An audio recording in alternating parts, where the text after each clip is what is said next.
London high society was an unforgiving beast, cloaked in layers of finest satin and sharp malice. Its unwritten commandments were brutal in their simplicity.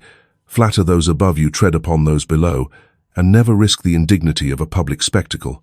Eleanor Vance was intimately acquainted with these decrees. She merely held no desire to abide by them.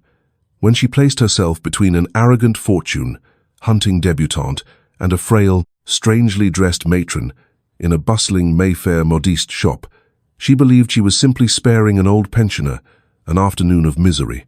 She had no inkling that she had just auditioned for the most daunting role in all of Regency England, daughter-in-law to an untouchable duke.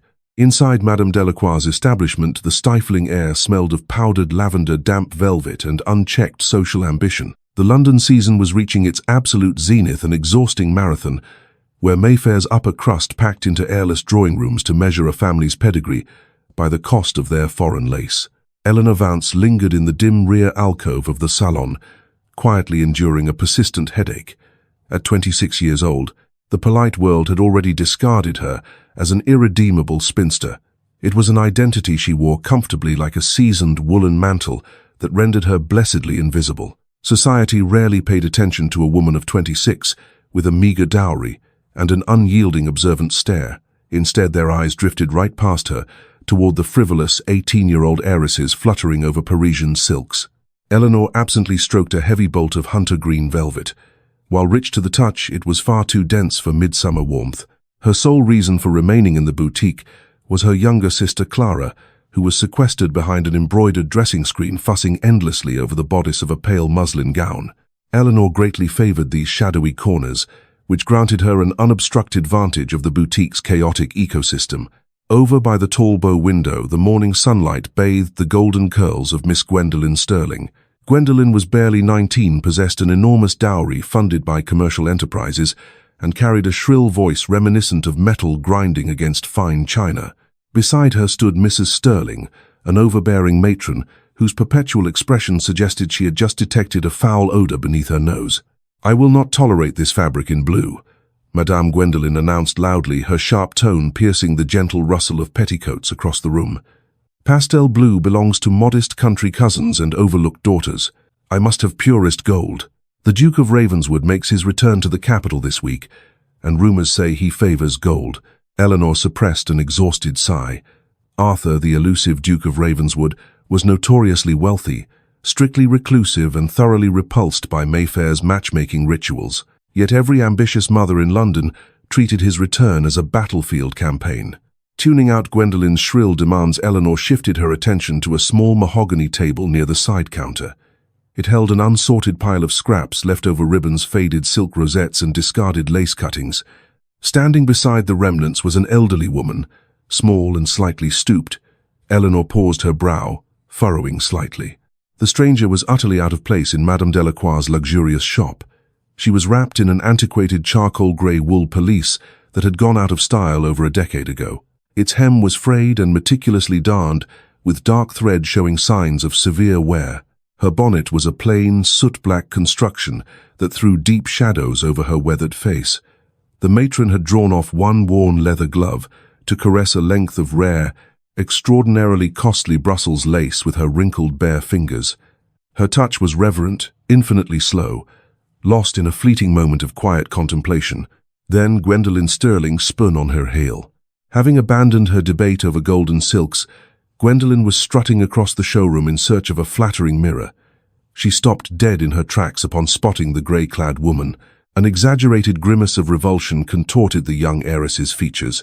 She glared at the ragged hem at the bare hand resting on the costly fabric, and then turned sharply toward a trembling shop assistant. "What is this creature doing here?" Gwendolen demanded, her voice ringing across the abruptly hushed boutique. The assistant, holding several silver pins between her lips, flushed crimson with panic. "Miss Sterling, does Madame Delacroix now open her doors to paupers from the workhouse?" Gwendolen stepped forward, gathering her silk skirts close to her sides, as though near proximity might infect her. Or did one of the scullery maids leave the back delivery gate unlatched? The older woman did not cower. Slowly turning her head, she fixed Gwendolen with a steady stare from beneath her heavy black bonnet. "I am merely appreciating the craftsmanship of this lace young lady," she replied. Her voice was raspy and dry like parchment, yet remarkably steady. "You are handling it," Gwendolen snapped back, her cheeks burning with the outrage of a spoiled child who had never encountered resistance. "With filthy, unwashed hands you will soil the threads. Look at you, you could not purchase an inch of that weave if you labored for a lifetime." Drawn by her daughter's rising anger, Mrs. Sterling hurried over her eyes, narrowing with open hostility. Heavens above, Gwendolen, stand back. The creature likely carries vermin. Girl, she snapped her fingers aggressively at the petrified assistant. "Expel this vagrant immediately. We spend hundreds of pounds in this establishment, and I refuse to let my daughter breathe the foul air of a common beggar." A profound silence descended over the showroom. Nearly a dozen high-born ladies watched from the edges, yet not one intervened. In the rigid lexicon of Mayfair, getting involved in another family's public tantrum was a breach of decorum. Eleanor felt a sharp, righteous fury ignite beneath her ribs. She looked at the old stranger. The woman stood perfectly still, her thin shoulders squared, her weathered fingers still resting quietly upon the Brussels lace. There was no terror in her posture, only a heavy, bone-deep exhaustion. Eleanor let the heavy bolt of green velvet drop softly onto the counter. She crossed the boutique floor in several deliberate strides. She did not rush. Haste suggested weakness. She advanced with the measured, steady grace of a woman completely assured in her convictions. "Miss Sterling," Eleanor said. Her voice remained moderate in pitch, but carried a razor-sharp chill that made the younger woman startle. Gwendolen turned around in astonishment. Recognizing Eleanor Vance, an unmarried woman of modest standing and little fortune, her sneer returned with double force. "Miss Vance, this matter does not concern you in the slightest." "You are entirely correct," Eleanor replied calmly, taking her place directly beside the older woman. She possessed an advantage of several inches over Gwendolen, a physical stature she rarely weaponized, but was glad to employ now. "It is none of my affair. However, your shrill screeching is causing me an agonizing headache, and your appalling lack of basic breeding is offensive to everyone present." A collective, audible gasp rippled through the spectators. Mrs. Sterling bristled like an indignant hen. "How dare you speak to us so? My daughter is simply demanding that an indigent beggar be removed from a respectable house." A beggar, Eleanor interrupted smoothly, adopting a conversational tone. She looked closer at the elderly woman. While the charcoal wool coat was clearly threadbare, Eleanor observed that the weave was immaculate and painstakingly kept. The eyes beneath the dark bonnet were a luminous, piercing sapphire, exceptionally bright, highly intelligent and gleaming with quiet amusement. Eleanor turned back to the debutante. "I see no vagrant here, Miss Sterling. I observe an elderly gentlewoman appreciating exquisite lace, and I observe an ill-mannered girl conducting herself with the grace and temperament of an agitated badger." Gwendolen's jaw dropped in sheer disbelief. "How dare you? My family name is Sterling. My father is—" "Your father acquired his fortune in maritime commerce, if memory serves," Eleanor countered evenly. "An honest, highly respectable enterprise, which only makes it baffling why you act as though you were born with a royal crown rather than a merchant's ledger. Great wealth, Miss Sterling, may purchase you yards of golden silk. It clearly cannot buy you a shred of ordinary decency." "Get out!" Mrs. Sterling shrieked at the helpless staff. "Remove them this instant. We are taking our patronage to Madame Celeste." "You are welcome to try," Eleanor remarked, shifting slightly to shield the frail stranger from the woman's wrath. "Though I understand Madame Celeste requires a baseline of elegance from her clientele, you may find such requirements rather difficult to meet." Gwendolen looked on the verge of furious tears. Her mouth opened and shut before she hissed venomously. "You will rue this day, Eleanor Vance. You are a penniless nobody, an arid spinster destined to die forgotten. Do not imagine society will remain ignorant of how you defended common gutter trash against your betters." "If you represent the standard of my betters," Miss Sterling, Eleanor said in a hushed, flat tone, "then I shall welcome the quiet of the grave." Gwendolen spun on her heel, her petticoats rustling furiously. "Mother, come, I will not remain in this filthy place another second." They marched out the front entrance, sweeping past stunned clerks. The brass shop bell clanged violently as the heavy glass door slammed shut behind them. An oppressive quiet settled over the room. The watching matrons hastily averted their gazes, pretending to be deeply engrossed in satin swatches, to mask the fact that they had witnessed a brutal social execution. Eleanor exhaled slowly, feeling the rush of anger fade into a slight tremor in her fingers. She despised conflict. She detested being the center of attention. "Well," a raspy, calm voice spoke beside her. "That was remarkably devastating." Eleanor turned. The elderly woman had not shifted an inch. She still held the lace, looking up at Eleanor with those striking sapphire eyes, a crooked smirk playing upon her pale lips. "Pray forgive me," Eleanor said softly, offering a weary half-smile. "I confess I harbour very little patience for cruel bullies. Are you unhurt, madam?" "I'm quite well," the stranger answered, gazing down at the delicate fabric. "Though I regret causing such an undignified scene. The girl was correct on one account: I cannot afford such luxury." Eleanor looked at the intricate floral patterns of the fabric. It was crafted to be admired. "Madame Delacroix keeps these fragments here to inspire design." "I used to make lace," the matron murmured softly, running a thumb over the scalloped border. "A very long time ago. But my hands—" She held up her bare fingers, displaying the swollen, stiffened joints, warped by rheumatism. "They no longer obey my will. I simply wish to touch fine work once more." Eleanor's heart tightened with deep empathy. There was an innate, unyielding pride in the stranger that moved her profoundly. The coldness of polite society was staggering. It discarded human dignity without a second thought. "It is extraordinary craftsmanship," Eleanor said gently. She glanced at the till where the young assistant was staring at them with anxious eyes. Reaching into her velvet reticule, Eleanor pulled out her small leather coin purse. Her personal funds were meager. Her late father's estate had passed to her notoriously miserly brother, yet she had enough for this. "How much for this small remnant?" Eleanor inquired of the assistant. The girl stammered, "Oh, miss, since it is an offcut, 5 shillings will suffice." It was an absurdly low price for genuine Brussels weave, but the shopgirl was visibly terrified of Eleanor's sharp tongue. Eleanor stepped forward, placed a polished half-sovereign upon the glass desk, and waved away the remaining change. Taking the lace, she carefully wrapped it inside a sheet of white tissue paper and returned to the matron. "For you," Eleanor said, offering the small parcel. The elderly woman looked from the package to Eleanor's face, her silver brows knitting together. "I do not accept handouts, child." "This is no handout," Eleanor answered softly but firmly. "Consider it an apology on behalf of my entire wretched generation. Take it. Use it to mend a collar or keep it safe in a drawer. But do not allow that girl's vile words to be your final memory of this day." The woman scrutinized Eleanor's features in complete silence. Her piercing gaze seemed to strip away all pretense, analyzing Eleanor's soul with unsettling depth. Finally, her weathered hand reached out and accepted the gift. "You are an extraordinary young woman," the matron said softly. Eleanor gave a dry chuckle. "So my relations constantly lament. Now you ought to leave before Madame Delacroix calculates the true cost of that lace and summons the constables." The old woman let out a wheezy, dry laugh that carried genuine warmth. "I shall take your advice. My deepest thanks, Miss Vance." "Eleanor Vance." "Miss Vance. I have a strong feeling our paths will cross again." The stranger offered a subtle, remarkably regal nod of her head, entirely out of keeping with her tattered woolen cloak. Eleanor watched her walk toward the threshold, moving with a noticeable limp, and relying on a sturdy, plain wooden cane that Eleanor had previously overlooked. Nora Clara's hushed voice came from behind the partition. Eleanor sighed and turned.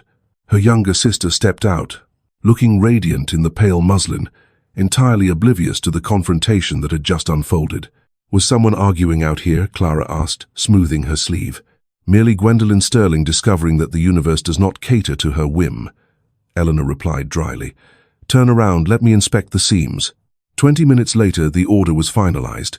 The ledger charged to their brother's estate, and Eleanor desired nothing more than a dark, quiet bedchamber with a cold compress. The shop bell chimed as the Vance sisters stepped out onto the cobblestones of Bond Street. The late afternoon sun was beginning to cast elongated golden rays against the brick townhouses. Carriages rumbled past the ambient roar of London, contrasting sharply with the boutique's tense atmosphere. Eleanor stood pulling on her gloves when a sudden commotion down the thoroughfare caught her eye. Traffic had ground to an abrupt halt. A massive, gleaming black town coach, drawn by 4 perfectly matched coal-black stallions, was blocking the lane. It was an imposing carriage that radiated immense generational power, needing no family crest on the lacquered panels to proclaim its status. Passers-by halted, staring and murmuring behind their fans. Eleanor squinted into the sunlight. Standing right by the curb beside the massive carriage wheels was the small figure in the grey cloak. She looked remarkably frail against the towering vehicle. Eleanor's protective instinct flared once more. Was the coachman threatening the poor woman for standing in the roadway? "Wait here a moment," Clara Eleanor instructed her sister, who was admiring her reflection in a shop window. Eleanor hurried down the pavement, dodging hurried pedestrians. Just as she approached, the carriage door swung wide. The gentleman who stepped down did not resemble a typical London dandy. He looked like a figure out of an ancient chronicle or a battlefield commander. He was exceptionally tall, broad-shouldered, and impeccably tailored in a dark, superfine wool coat. His jet-black hair was brushed back from a severe patrician countenance, marked by high cheekbones and a granite jawline. He was extraordinarily handsome, though his dark visage burned with cold, unbridled fury. He leveled a blistering glare at the liveried footman. "I explicitly ordered you to wait at the corner," he said, his deep, resonant baritone cutting through the street noise and sending an odd shiver down Eleanor's spine. "1,000 pardons, Your Grace," the servant stammered, bowing so deeply his forehead nearly brushed his knees. "The street congestion was impassable, Your Grace." Eleanor halted in her tracks 10 paces away. A duke. Her breath caught as the imposing nobleman turned his fierce gaze toward the pavement. He looked directly at the frail woman in the worn grey pelisse. Eleanor tensed. If this arrogant aristocrat dared to berate the old woman, duke or not, she was prepared to strike him with her parasol. Yet the nobleman did not bellow.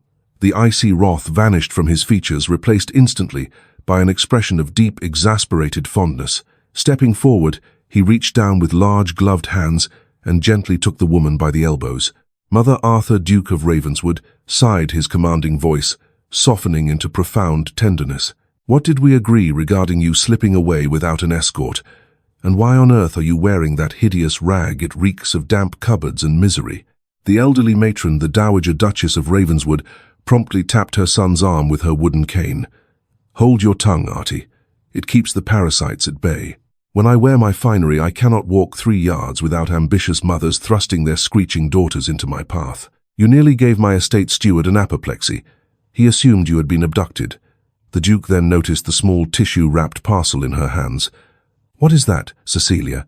The Dowager Duchess looked down at the Brussels lace, a slow, knowing smile gracing her wrinkled face.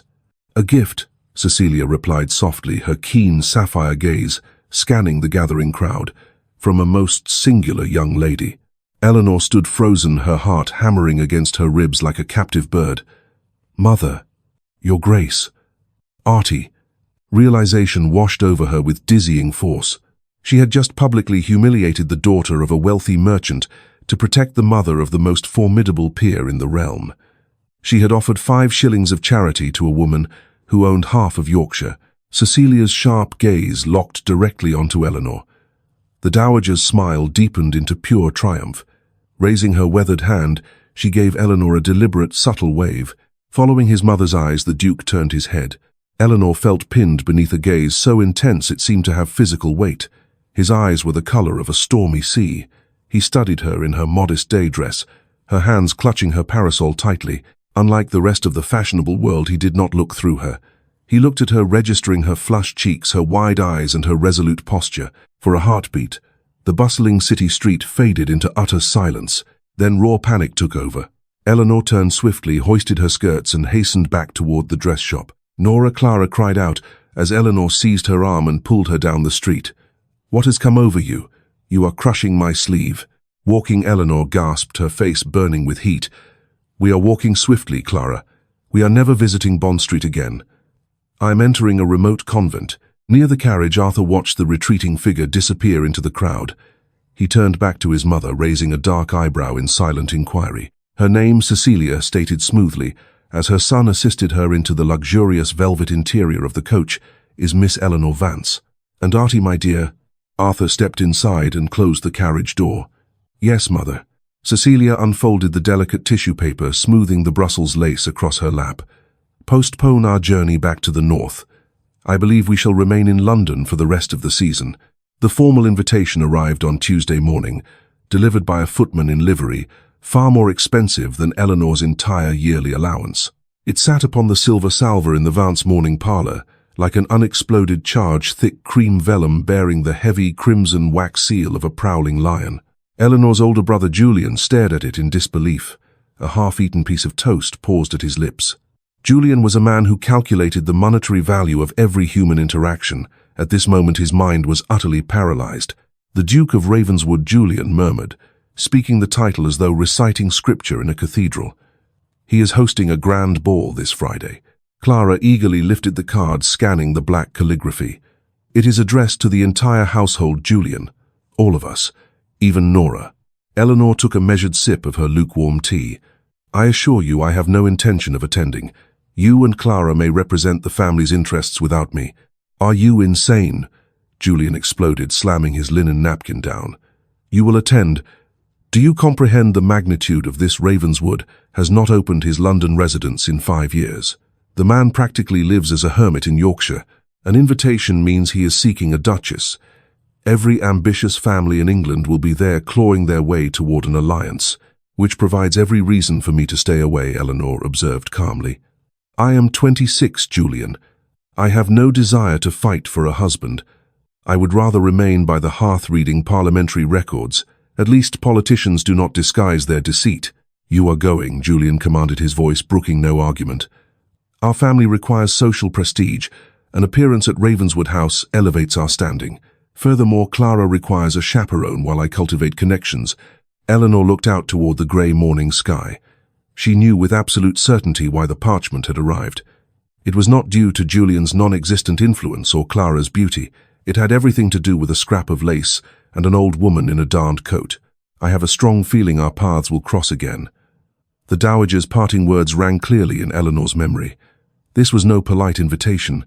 It was a ducal summons. By Thursday, the entire fashionable district was engulfed in madness. Modists worked through the night, florists were emptied of blossoms, and endless rumors circulated through the tea rooms. The most widespread tale, loudly broadcasted by Mrs.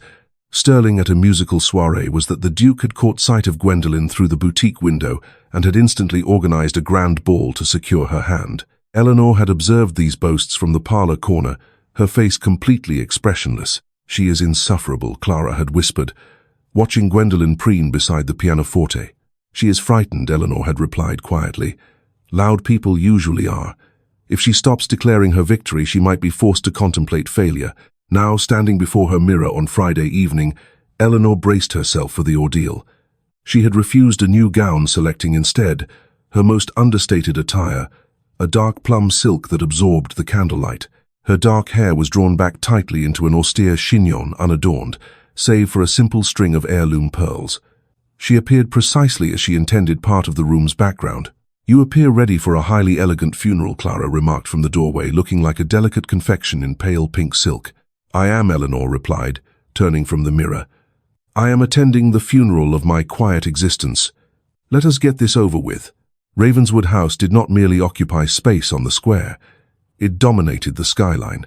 Constructed of massive Portland stone, its tall windows blazed with the illumination of thousands of beeswax candles. A seemingly endless line of carriages stretched around the block.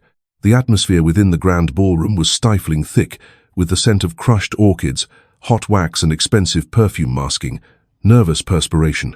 An orchestra played lively waltzes in the upper gallery, but the melody was swallowed by the chatter of hundreds of aristocrats attempting to appear important. Eleanor immediately executed her retreat. She guided Clara toward a dense cluster of potted palms by the terrace doors, establishing a physical barrier between themselves and the crowd.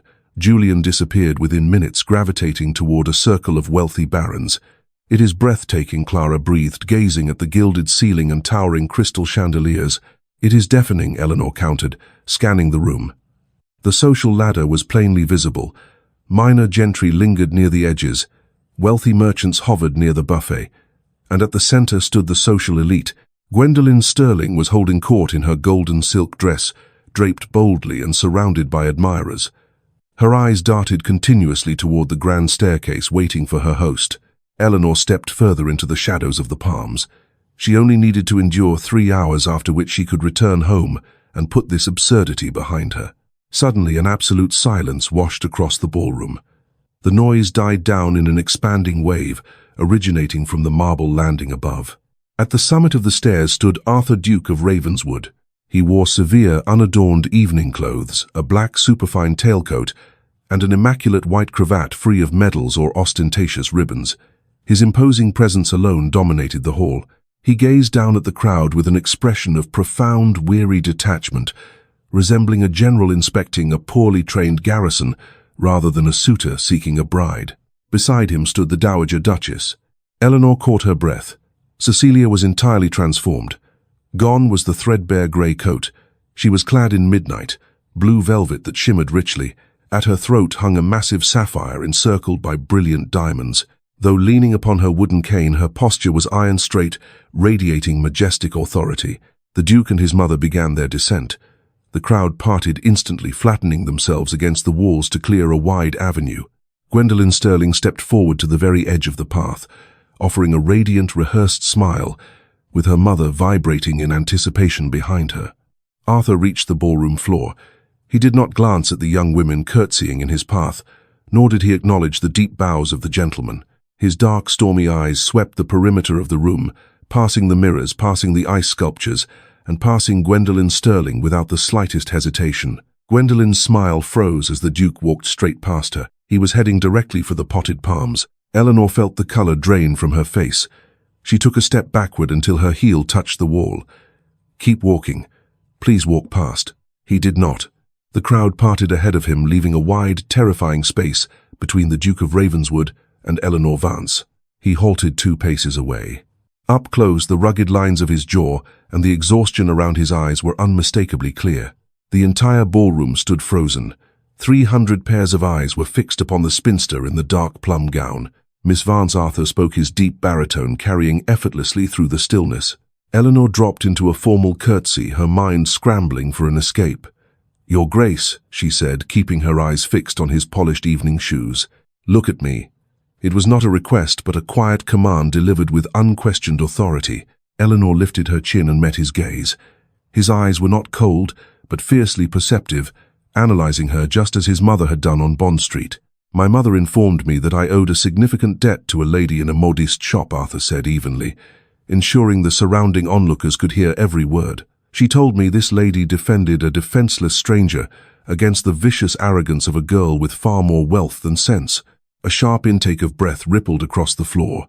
Gwendolen let out a muffled gasp. Arthur kept his gaze locked on Eleanor. "I assumed my mother was exaggerating, but I see she understated the truth. I merely spoke out of turn, Your Grace." Eleanor replied, her voice firm despite the racing of her heart. "It is a long-standing flaw of mine. Is it a faint shadow of a smile touched the corner of his lips? I consider it remarkably efficient. You strike directly at pretense, a rare quality in this city." He extended a gloved hand. "The musicians are beginning a waltz, Miss Vance, and my mother has threatened me with her cane if I fail to secure your hand for this dance." Eleanor stared at his palm. To accept was to paint a permanent target on her back for every ambitious lady in London. Yet looking into his eyes, she saw no mockery, only a direct, unyielding challenge. Taking a steadying breath, Eleanor placed her hand in his. "I should hate for your Grace to suffer physical injury on my account," she murmured flatly. Arthur's fingers closed securely around hers, warm and solid. "You are most gracious. Come, let us go ruin your quiet reputation." He led her onto the floor at a measured pace, forcing the onlookers to clear a path. The orchestra caught the cue and swelled into a grand waltz. When he drew her into the dance, Arthur held her slightly closer than strict propriety dictated, effectively shielding her from the hostile glares surrounding them. "You are remarkably rigid," Miss Vance. Arthur observed as they moved into the turn with effortless precision. "I am terrified," Your Grace, Eleanor admitted quietly. "Several ladies in this room appear ready to poison my morning tea." Arthur let out a low, rough laugh. "Let them glare. They are vultures who only prey upon the weak. You, Miss Vance, are very much alive. I was entirely satisfied being invisible to society," she countered. "Invisibility is a practical survival strategy." "Invisibility is the refuge of cowards," he corrected smoothly. "And you are no coward. A coward does not humiliate a wealthy heiress to shield a stranger." "I was unaware she was a duchess," Eleanor remarked. Had you known what he challenged softly, would you have walked away?" "No," Eleanor confessed, her jaw tightening. "Though I certainly would not have offered her half a sovereign out of pity. My mother," Arthur said, a note of genuine pride in his voice, "possesses estates generating £40,000 a year. Yet that scrap of lace you purchased sits upon her vanity table beside her finest jewels. She has spoken of nothing else for 3 days. Why did her Grace wear such dreadful attire?" "Because she despises Mayfair's hypocrisy," he answered simply. "She dresses as a beggar to see who treats her with basic humanity. It is a harsh test, and until Tuesday not a single person had passed it all season." They moved across the parquet in silence. Eleanor felt the sheer strength of the man beside her. He smelled of clean cedar leather and cool northern winds rather than heavy cologne. "You despise the ton as well," Eleanor noted. "I loathe it," Arthur replied without hesitation. "It is a market where lives are traded for influence. It is utterly degrading. Yet you host the grandest ball of the year." "I provided the stage because my mother required it," Arthur said. "She wished to expose the Sterling family's vulgarity, demonstrate true dignity, and see how you would react when brought into the light." Eleanor's eyes cooled. "I am not an exhibit for your amusement, Your Grace, nor a piece in a social game." "I am well aware," Arthur replied, his hold on her waist tightening slightly. "Had I believed that I would have sent a polite floral arrangement and left you in obscurity." The waltz drew to its conclusion. Arthur brought them to a halt at the edge of the floor, lingering close for a brief moment before stepping back. "You are displeased," he noted softly. "I am irritated," Eleanor corrected, offering a crisp curtsy. "I dislike being maneuvered even by ducal houses." "Good," Arthur said with a dangerous glint in his eye. "Hold on to that fire, Miss Vance. You will need it." He bowed, formally turned and disappeared toward the salon, leaving Eleanor exposed to the whispers of the room. Before she could retreat, the Dowager Duchess approached, leaning on her cane. "Splendidly done, my dear," Cecilia rasped warmly. "You did not stumble once." "Your Grace," Eleanor said guardedly. "Your son claims I am part of an elaborate demonstration." Cecilia chuckled dryly. "Arthur lacks finesse. He treats society like a military maneuver. Come walk with me to the supper room before Mrs. Sterling attempts another intrusion." Eleanor offered her arm, and the Duchess took it with surprising strength. The crowd parted before them in utter awe as they made their way toward a private curtained alcove guarded by two tall footmen. "Sit," Cecilia commanded, settling into an armchair. A servant immediately served 2 bowls of fragrant chicken broth. "Eat, Eleanor. Ballroom banquets are meant for show, not sustenance." Eleanor took a spoonful, the warm broth, steadying her frayed nerves. "I am trying to discern if I am an honored guest or a captive, Your Grace." Cecilia laughed heartily. "A fair thought. Arthur is blunt, but society is truly governed by women, my dear. It is a war of slights and invitations. Arthur marches in demanding truth, oblivious to the storm he leaves in his wake. The storm being that my family will be pursued by opportunists and targeted by rivals," Eleanor noted flatly. "Indeed. Are you afraid?" Eleanor paused, thinking of her brother's greed and society's cruelty. "No, Your Grace. I am simply exhausted. I spent years creating a quiet existence." Cecilia's sharp expression softened into profound weariness. "When my late husband passed, Arthur inherited a mountain of debt and a swarm of parasites. He spent 10 years restoring our estates and learning to distrust flattery. He does not need a meek bride who faints at a harsh word, nor an opportunist calculating his wealth. He needs a true partner, Eleanor, someone who will stand her ground in a storm."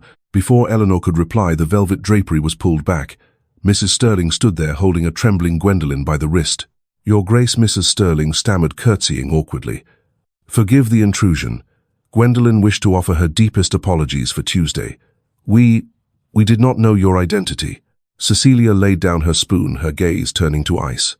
"Ah, you did not realize I was a duchess.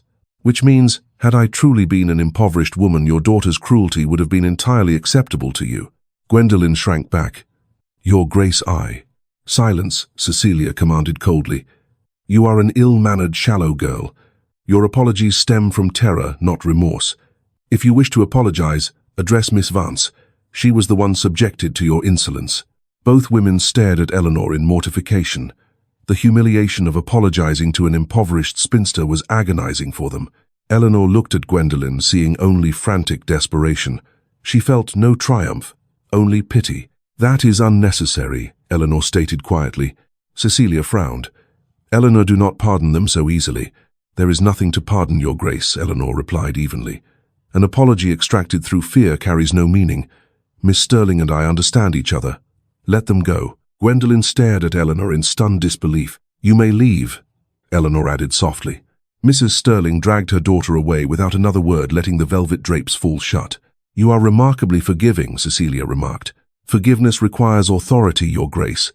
I simply refuse to participate in their humiliation." "An admirable sentiment." Arthur's deep voice resonated as he stepped into the alcove. He looked at Eleanor, having witnessed the entire scene. "The carriage is prepared, mother. The guests are taking their leave." Cecilia smiled with satisfaction rising with her cane. "A delightful evening, Miss Vance. I bid you good night." As the Duchess departed, Arthur remained, the space between them charged with unspoken tension. "You did not gloat," he noted quietly. "Gloating is for those surprised by their luck," Eleanor replied. "I achieved nothing tonight. I merely survived." Arthur stepped closer, his gloved hand lightly brushing the fabric of her sleeve. "I shall call upon you on Monday, Miss Vance." "My brother will be impossible to endure," she warned. "I care nothing for your brother," Arthur said softly, his stormy eyes locking onto hers. "Good evening, Eleanor." Saturday morning brought sheer chaos to the Vance household. Julian had returned in the early hours in a state of manic euphoria, immediately summoning solicitors and tailors. "He danced with you," Julian bellowed, pacing the parlor. "He ignored every heiress in Mayfair to dance with you, and the dowager shared her table. When he calls you, must be agreeable, laugh at his remarks, and obey his wishes." "I will not," Eleanor said calmly, pushing her breakfast aside. "I will not play the fool or act like a porcelain trinket. If the Duke sought a flatterer, he had hundreds to choose from." "You are endangering the greatest prospect this family has ever seen," Julian yelled, red-faced. "Your stubborn spinster pride will ruin us." "My self-respect is the only possession I truly hold," Eleanor replied with lethal composure. "You command the household, Julian, but you do not command my soul." She donned her plain walking cloak and slipped out into the chilly morning mist. She walked briskly toward an untamed, quiet square, shaded by ancient oak trees, seeking refuge from her brother's greed. "You walk with the same purpose you dance." Eleanor halted and turned. Arthur emerged from beneath the boughs of an oak. He wore a dark riding coat, splashed with mud boots, unpolished looking rugged and commanding. "Do you frequently track ladies through public gardens, Your Grace?" Eleanor asked, fighting to steady her pulse. "Only when they flee their residences at dawn," Arthur countered, stopping a few paces away. He looked weary yet entirely resolute. He pulled a small parcel from his coat, the familiar tissue-wrapped Brussels lace. "My mother instructed me to return this," Arthur said, holding it out. A chill ran through Eleanor's chest. "So the game is finished. The demonstration is complete." She took the lace, her fingers brushing his. "I understand. The drama has concluded, and I am to return to my quiet corner." "Look at me," Eleanor, Arthur commanded sharply. She met his gaze with sudden defiance. "Do not order me about, Your Grace." "I return this," Arthur cut in with raw urgency, "because my mother told me that if I desire your hand, I must win it myself. I cannot use her debt as a bridge." Eleanor stood motionless, her breath catching. Arthur took a step forward. "I have spent 10 years repairing a ruined estate, surrounded by people who view me as a title and a fortune. I am sick of the falsehoods. In that shop I saw a woman with more genuine honor and courage than the entire aristocracy combined. I do not want a painted ornament. I want an equal. I want a partner." Eleanor swallowed hard, her cynicism melting under his absolute sincerity. "I am practical, Your Grace. I am sharp-tongued, and will likely vex you daily. I rely upon it," Arthur replied with a faint smile. "A docile home would drive me mad. My brother will attempt to exploit your wealth. I shall ruin him financially within 3 minutes if he tries." A breath escaped Eleanor that was half laughter, half relief. "You propose an unusual bargain, Arthur. I offer you the unvarnished truth, Eleanor. A life where you never need hide again unless we choose to retreat together." He gently lifted her hand, pressed a warm kiss upon her glove, and stepped back. "I shall call on Monday to demand your brother's consent. Be ready to catch him when he collapses." On Monday afternoon, the heavy brass door knocker struck. Julian stood frozen as Arthur entered the drawing room, radiating absolute authority. "Your Grace," Julian stammered, bowing low. "Shall we discuss the settlements?" "No," Arthur cut in coldly. "I require no dowry. You will sign a complete waiver of any future financial claims upon my estate. I am wedding Eleanor. I am not financing your ambitions. If you attempt to trade upon my name, I shall bankrupt you within a week. Is that understood?" Julian turned pale, his grand dreams instantly shattered. "Perfectly understood." Arthur turned to Eleanor, the harshness vanishing from his eyes. He produced an antique velvet jewel case and placed it in her hands. "It belonged to my grandmother," Arthur said softly. "She was fiercely independent and lived entirely on her own terms. It belongs with you." Eleanor held the case, meeting his steady gaze. "I require my own study and absolute freedom of mind, Arthur. I will not be managed." "You shall have the entire East Wing," Arthur answered smoothly. "And should I ever attempt to control you, you have my permission to take a letter opener to my ribs." A brilliant, genuine smile lit Eleanor's face. "Then I accept your terms, Arthur." He let out a deep breath, resting his forehead gently against hers before her stunned family. "Thank heavens. Let us leave this city behind." 3 weeks later, the Duke of Ravenswood married Eleanor Vance in a simple ancient stone chapel in Yorkshire. The sole witnesses were a weeping Clara, a thoroughly humbled Julian, and the Dowager Duchess. Cecilia sat in the front pew wearing her frayed grey woolen coat, smiling with quiet triumph as her son kissed his sharp-witted, magnificent new Duchess. There is something deeply comforting about Eleanor's story because beneath all the silk grand houses and aristocratic titles, it is really a story about dignity. What touched me most was not that Eleanor eventually caught the attention of a duke. It was that she defended an old woman before she knew the woman had any power at all. She did not help her because she was wealthy. She did not help her because she was a duchess. She helped her because she was being treated cruelly. And I think that is a lesson worth remembering, especially as we grow older. In life, we sometimes discover that people are very different when they think we have nothing to offer them. Some will be kind only when they need something from us. Others will respect us only because of our money, position, family name, or connections. But true character is revealed when there is nothing to gain. That is why Eleanor's quiet courage feels so powerful. She was not the loudest person in the room. She did not have the greatest fortune. She did not even want attention. Yet when someone vulnerable was being humiliated, she found the courage to stand up. And perhaps that is something many of us can carry into our later years. We do not need to win every argument. We do not need to prove ourselves to everyone. Sometimes the greatest strength is simply knowing when to speak, when to walk away, and when to protect someone who cannot protect themselves. I also love the message behind Arthur's feelings for Eleanor. He did not ultimately choose her because she was beautiful or because she could improve his social standing. He admired her independence, honesty, courage, and ability to stand on her own feet. That kind of love feels much more meaningful because it is based on respect rather than appearances. As we get older, perhaps we understand this better than we did when we were young.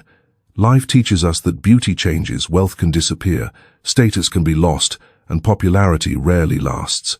But kindness, integrity, humor, loyalty, and self-respect become more valuable with every passing year.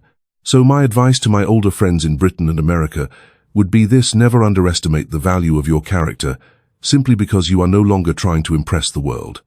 You do not have to chase attention. You do not have to compete with younger people.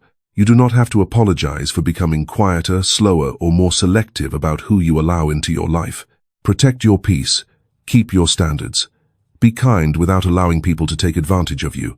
And when the moment comes to stand up for what is right, have the courage Eleanor had. Because sometimes the person society overlooks is the person with the greatest heart in the room.